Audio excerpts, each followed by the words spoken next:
గులాబీ పార్టీకి మరో ఎదురుదెబ్బ తగిలింది. ఈడీ రంగంలోకి దిగింది. ఫార్ములా ఈ కేసులో విచారణకు రావాలంటూ వర్కింగ్ ప్రెసిడెంట్ కేటీఆర్ కు ఈడీ నోటీసులు ఇచ్చింది. జనవరి 7న కేటీఆర్ విచారణకు రావాలంటూ ఈ నోటీసుల సారాంశం. ఐఏఎస్ అధికారి అరవింద్ కుమార్, బిఎల్ఎన్ రెడ్డికి కూడా ఈడీ నోటీసులు ఇచ్చింది. వచ్చే నెల 2-3 తేదీల్లో విచారణకు రావాలంటూ వాళ్ళిద్దరిని కూడా ఆదేశించింది. ఏసీబీ ఎఫ్ఐఆర్ ఆధారంగా మనీ లాండరింగ్ యాక్ట్ కింద ఈడీ విచారణ కొనసాగిస్తోంది. ఫెమా నిబంధనలు ఉల్లంఘించినట్లుగా ఈడీ నిర్ధారణకు వచ్చింది.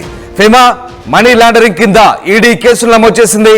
ఎఫ్యూఓకు 55 కోట్ల బదిలీ, ఆర్థిక అవకతవకలు జరిగినట్లుగా ఈడీ అనుమానాలు వ్యక్తం చేస్తుంది. మొత్తం మీద మరోవైపు ఇటు గులాబీ పార్టీకి ఇది ఎదురుదెబ్బని చెప్పాలి.